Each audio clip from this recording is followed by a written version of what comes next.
In the name of Allah, who is the most merciful and beneficial, myself Ramesh Khan, you are watching CGPA Genius. Welcome to my YouTube channel, dear students. Exercise 15.1 हमने शुरू की हुई है और 1 to 6 questions कर लिए थे, 7 और 8 भी कर लिया और अब हम 9 और 10 करेंगे इस वीडियो में। ओके, तो एक्सरसाइज 15.1 में हम इंटीग्रेशन को देख रहे हैं जो कि डबल इंटीग्रेशन है बच्चे। ठीक है, अब यहाँ पर आपको डबल इंटीग्रल दिया गया है और इसको आपने इंटीग्रेट करना है। तो यानी कि यहाँ पर जो डबल इंटीग्रल दिया गया है तो ये है with respect to x and with respect to y. तो सबसे पहले हम कर लेते हैं विद रिस्पेक्ट टू एक्स इसको इंटीग्रेट और इसका जो आंसर आएगा उसको फिर हम इंटीग्रेट करेंगे with respect to d y. So पहला जो इंटीग्रल उसको लिख दो आप एज इट इज। ठीक है, पहला जो इंटीग्रल है उसको लिख दो आप एज इट इज। अच्छा जी, अगर चैनल पे न्यू है तो आप कर लें इसको सब्सक्राइब जरूर, क्योंकि आप वीडियो देख लेते हो सब्सक्राइब नहीं करते, मुझे सब पता है। तो वीडियो आपको अच्छी लगे तो ही लाइक करना, अदरवाइज आप नहीं करना। और चैनल को जरूर सब्सक्राइब करना मजीद थॉमस कैलकुलस की वीडियोस देखने के लिए। एंड कॉपी पेंसिल निकाल लो और जल्दी से नोट करना स्टार्ट कर दो। तो अब यानी कि इस वाले इंटीग्रल को एज इट इज लिख दिया। उसके बाद अब यहाँ पर देखें तो क्योंकि विद रिस्पेक्ट टू dx हम इसको इंटीग्रेट करेंगे, जब विद रिस्पेक्ट टू dx हम इंटीग्रेट करेंगे तो y वाली जो रकम होगी, y वाली जो टर्म होगी या y होगा उसको क्या करेंगे कांस्टेंट। अगर हम विद रिस्पेक्ट टू dy करेंगे तो जो x होगा वो कांस्टेंट होगा। ठीक है, तो अब यानी कि ये हो गया 3y की क्यूब कांस्टेंट, क्योंकि विद रिस्पेक्ट टू dx हम इस चीज को क्या कर रहे हैं इंटीग्रेट कर रहे हैं।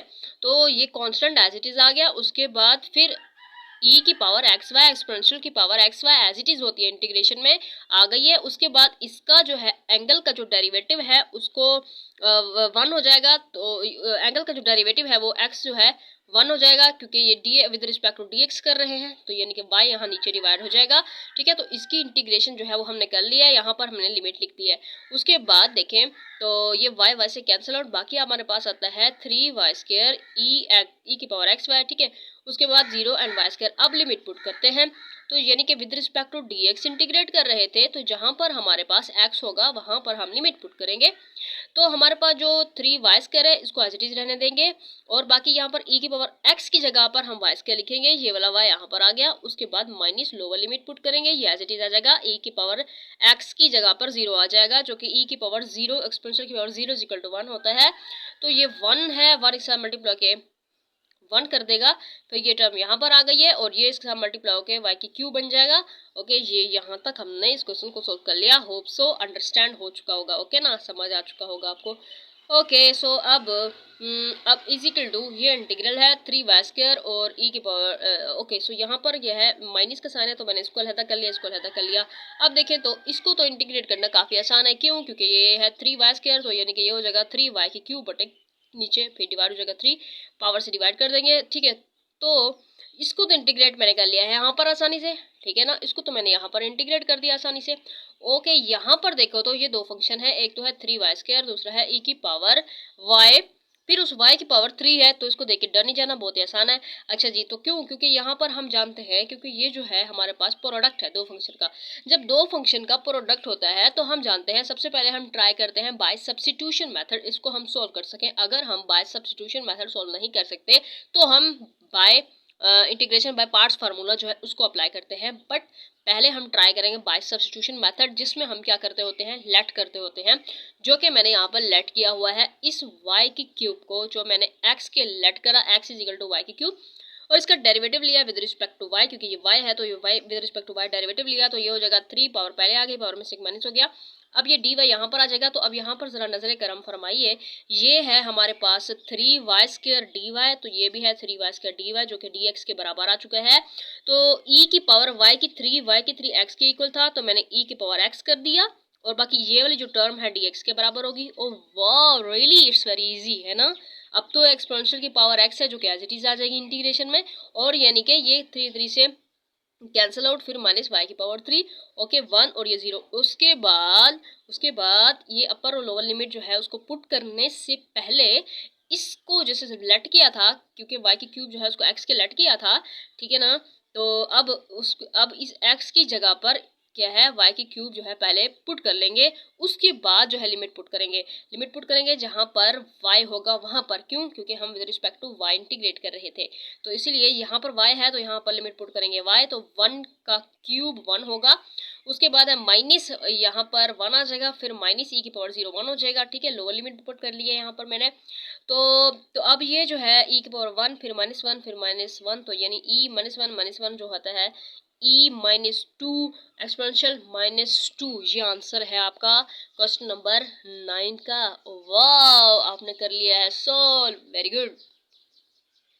तो मेरे प्यारे स्टूडेंट्स, क्वेश्चन नंबर 10 को नोट करने के लिए हो जाएं आप तैयार, यानी कि ready. Yes, you are ready, good, okay. So question number 10 है और इसमें भी डबल इंटीग्रल है, ठीक है ना।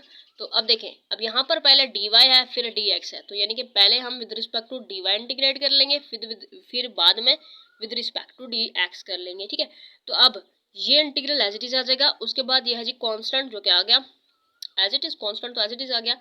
उसके बाद है देखिए, अब यहाँ विद रिस्पेक्ट टू dy कर रहे हैं ना इंटीग्रेट, तो एक्सपोनेंशियल की पावर जो भी होती है एज इट इज आती है, तो इसको इंटीग्रेट किया है, फिर इसका जो है इसका एंगल जो है, उस एंगल का जो डेरिवेटिव लिया, ठीक है, वो हमारे पास यहाँ नीचे डिवाइड हो जाएगा 1, ठीक है। फिर ये नीचे डिवाइड हो जाएगा 1 बाय एक्स की एक्स का अंडर रूट डिवाइड हो जाएगा, उसको डायरेक्ट लिखा हुआ है मैंने, डिवाइड हो रहा था, ठीक है, उसको मैंने डायरेक्ट ऊपर लेके आ गई हूँ, ठीक है, तो ये मल्टीप्लाई हो गया। उसके बाद इसको इंटीग्रेट कर लिया हमने, ठीक है। अब इसको इंटीग्रेट कर लिया, अब यहाँ पर इसकी जो ये है, इसको मैंने नहीं लिखा हुआ है यहाँ पर, देखिए, इसको इंटीग्रेट करने के बाद यहाँ पर इसकी जो है लिमिट है 0 एंड एक्स अंडर रूट ऐसे, ठीक है, ओके। सो यानी कि ये था हमारे पास ई वाई बटे एक्स का अंडर रूट, इसकी जो है इंटीग्रेशन कैसे होती है कि ये एज इट इज होती है, कोई भी पावर होती है तो एक्सपोनेंशियल की एज इट इज होती है, इसका जो एंगल का डेरिवेटिव लेंगे तो नीचे वो डिवाइड होगा, तो 1 बाय एक्स का अंडर रूट ऐसे होगा, ठीक है, जो कि फिर बाद में यहाँ पर आके मल्टीप्लाई हो जाता है, ओके। अब उसके बाद यानी कि ये हो जाता है हमारे पास कांस्टेंट इंटीग्रल के बाहर, कांस्टेंट की जगह हमेशा इंटीग्रल के बाहर ही होती है बेचारा। उसके बाद इसको यहाँ पर लेके आ गए हैं, उसको यूँ तरतीब दी है, ओके। सो अब उसके बाद लिमिट पुट करना है, लिमिट पुट करना है, तो ये यानी कि विद रिस्पेक्ट टू dy कर रहे हैं, तो ये तो वैसे ही कांस्टेंट है ना, इसीलिए यहाँ पर इसको अलहदा कर लिया, बाकी ये टर्म बचती है, इसमें हमने पुट करना है।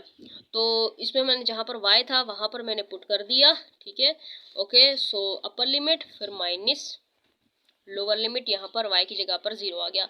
उसके बाद देखें तो ये जो है कैंसिल आउट आपस में, तो क्या आएगा 1, तो ये आ गया 1। उसके बाद e की पावर 0 तो होता 1 है, ओके ना, यहाँ तक क्लियर। उसके बाद देखें, अब ये हो जाता है हमारे पास, ये कांस्टेंट हो जाता है, ठीक है, ये हमारी जो टर्म है सारी की सारी कांस्टेंट है, तो ये इस कांस्टेंट के साथ आ गई है। फिर उसके बाद इंटीग्रल है, फिर ये x का अंडर रूट है और ये dx है। अब विद रिस्पेक्ट टू dx हम इसको इंटीग्रेट कर रहे हैं, इस अंडर रूट को हम इस शक्ल में लिखते होते हैं बच्चे, ठीक है। अब हम इसको आसानी से क्या करते हैं, इंटीग्रेट करते होते हैं, इसकी पावर में क्या करेंगे, एक ऐड करेंगे, नीचे वही डिवाइड करेंगे, ठीक है, इंटीग्रेशन में, ओके डियर स्टूडेंट्स। अच्छा जी, तो वैसे ही किया मैंने, ठीक है, 1/2 जमा 1 करोगे तो 3/2 आएगा। तो अब उसके बाद लिमिट मैंने लिखी है, यहाँ पुट करना है, तो यहाँ पर मेरे पास जो है ये देखें, ये आपस में हो जाता है कैंसिल आउट। उसके बाद ये बचता है e-1, उसके बाद है x की पावर 3/2। अब लिमिट पुट करने की आ जाती है बारी, तो अब यहाँ पर लिमिट हमने पुट की, अपर लिमिट फिर minus lower limit, limit put करने के बाद जो है अब यहाँ पर देखिए तो इसको 4 को हम लिख सकते हैं 2 की पावर 2, ठीक है, 2 सब 2 तो 4 हो गया, और 2 2 से कैंसिल, तो बाकी बचता है 2 की पावर 3, जिसको हम लिखते हैं यानी कि 2 ज़ब 2 ज़ब 2, तो कितना हो जाता है 4 ज़ब 2 इक्वल टू 8, तो यानी कि 8 हो जाता है, ठीक है, ओके। सो उसके बाद अब 8 में से 1 गया 7 आता है, तो ये वाला आपके पास आंसर आ जाता है क्वेश्चन नंबर 10 का। तो बच्चे हमने क्वेश्चन नंबर 9 भी कर लिया और क्वेश्चन नंबर 10 भी कर लिया, मुबारकबाद। ओके, मिलते हैं इंशाल्लाह इसी एक्सरसाइज के नेक्स्ट क्वेश्चन में, मुझे दीजिए इजाज़त, अल्लाह हाफिज़। चैनल को अभी तक सब्सक्राइब नहीं किया तो बहुत बुरी बात है, कर लो।